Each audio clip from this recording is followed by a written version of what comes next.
is a dream of hundreds, thousands, and lakhs of youths in India to join the prestigious civil services examination and to be a part of that great administration. Do you have that dream? And the same lakhs of people who see this great dream fail in this examination, get eliminated at the preliminary examination. Do you also have a fear that you will also fail in this exam? It's like equating, they had the perfect car, they had the driver, it had the almost full tank petrol, but the car still chose the wrong direction. Are you a civil services aspirant like this? And do you have that hundreds and thousands of questions inside you burning? Do you want to start your preparation from the scratch? Then Kickstart is the best session for you. Join the Kickstart initiation and get all the answers, what your preparation, how your preparation should be. Get all the answers in Kickstart. Let's get kickstarted.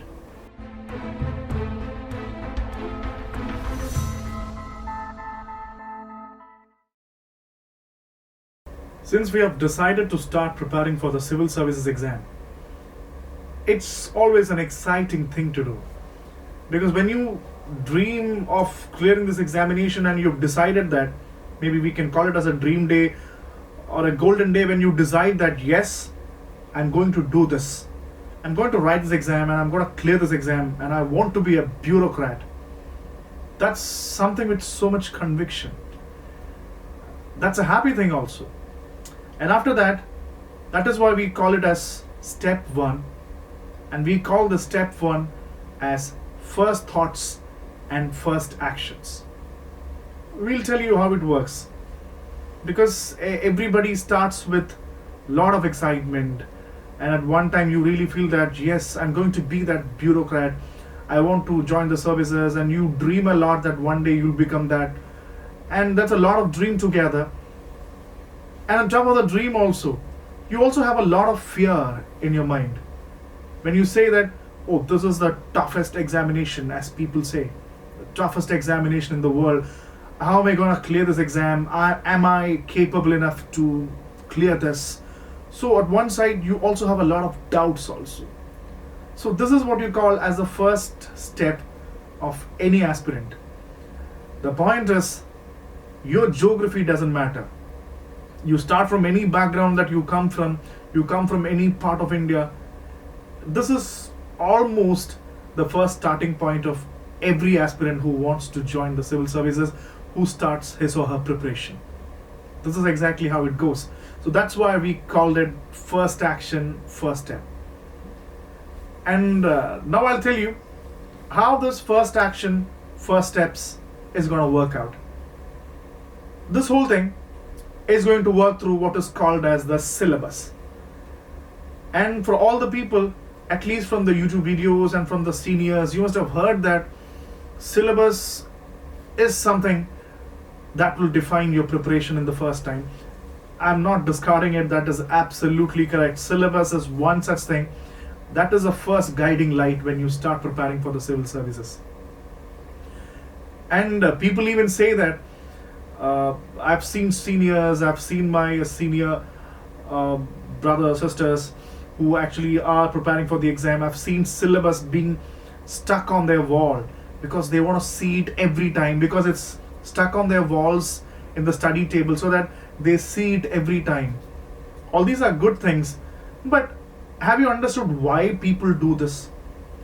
Or you must have also heard about aspirants or senior people telling you that read syllabus countless times, read syllabus 100 times. Does it really work that way? I seriously have a small doubt. I have no doubts regarding whether you have to read syllabus or not. No, it's not regarding reading the syllabus.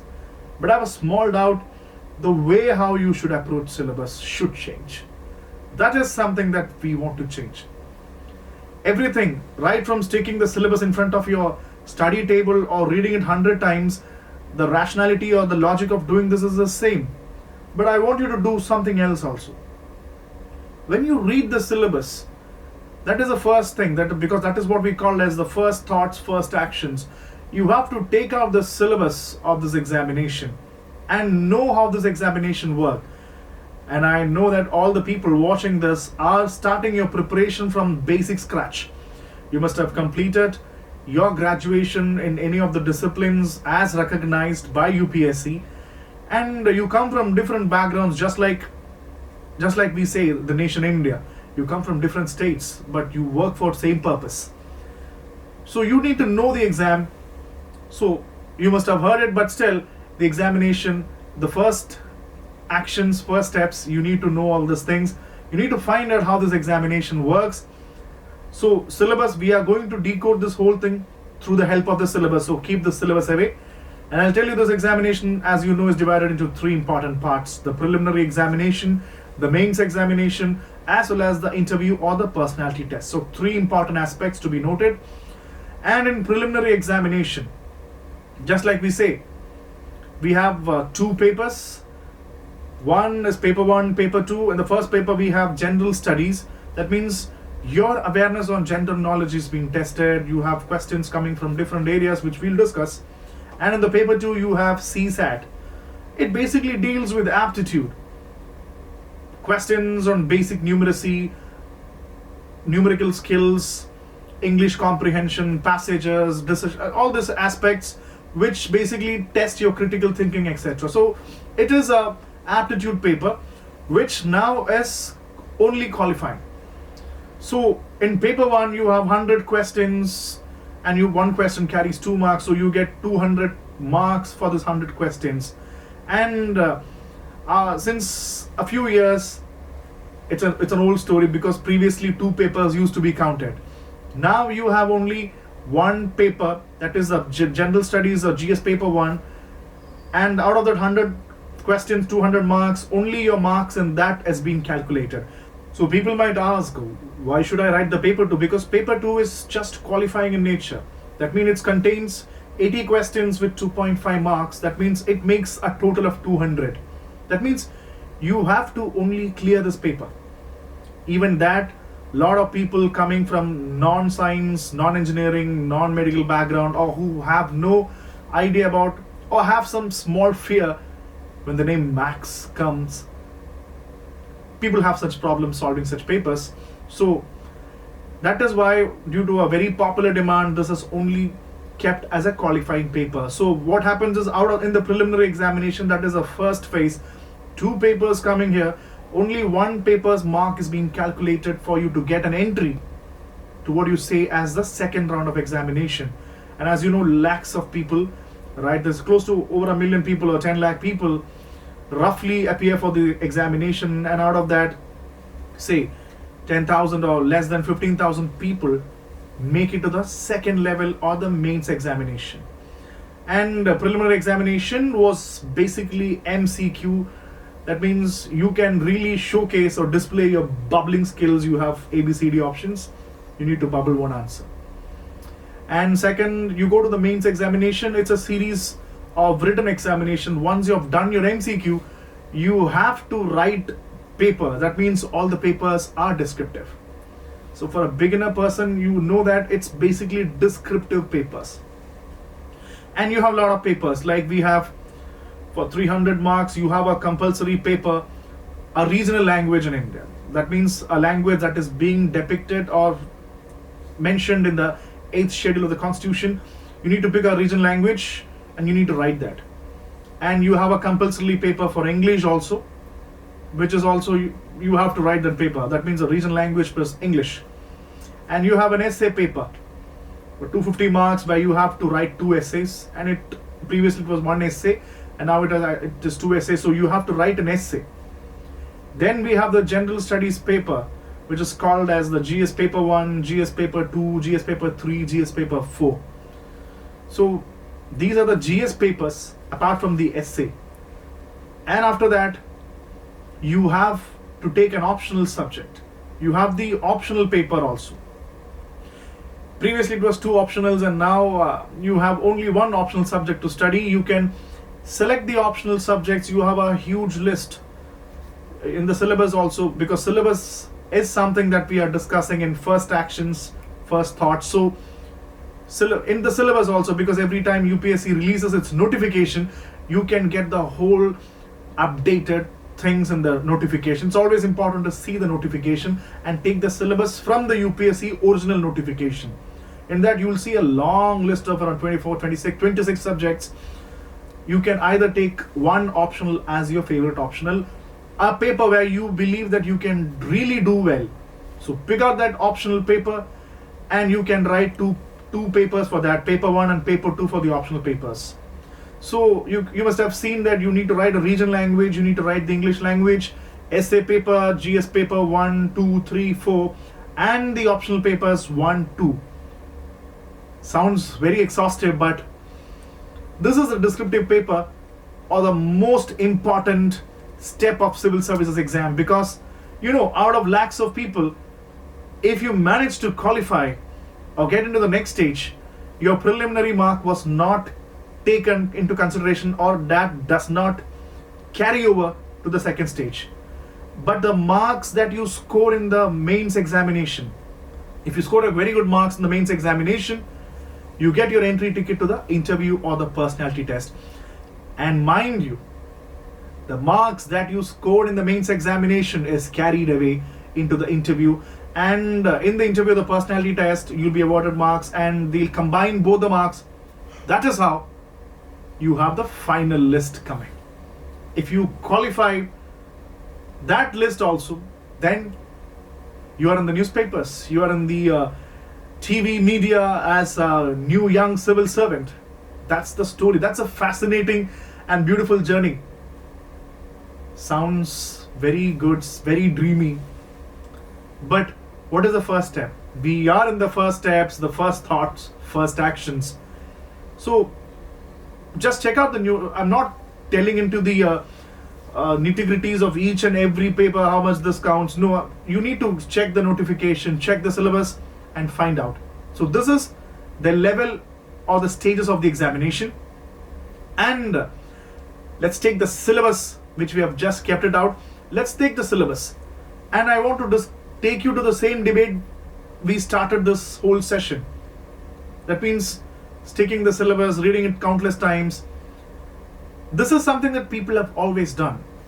And I want you to tell you a few things. Before you start the syllabus, have a printout of the syllabus or check the syllabus, rather than just flipping it page by page. Okay, in preliminary examination for paper 1 and paper 2, these are the syllabus. I'm just going through the syllabus. And for mains, GS paper 1, paper 2, paper 3, paper 4, these are the syllabus. Rather than reading it 100 times.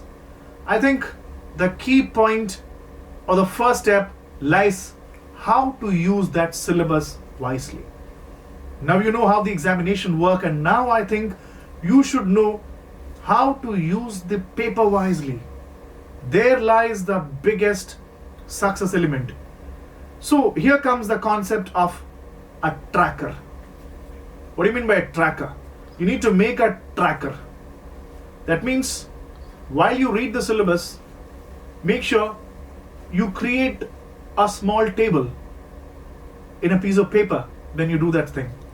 And please mark on one side, you can mark as positives, and on the other sides you can mark negatives, or the positive areas or negative areas. You know why I told you this? Rather than simply reading it 100 or 1,000 times, I suggest that you make a small tracker like this and mark your positive areas or negative areas.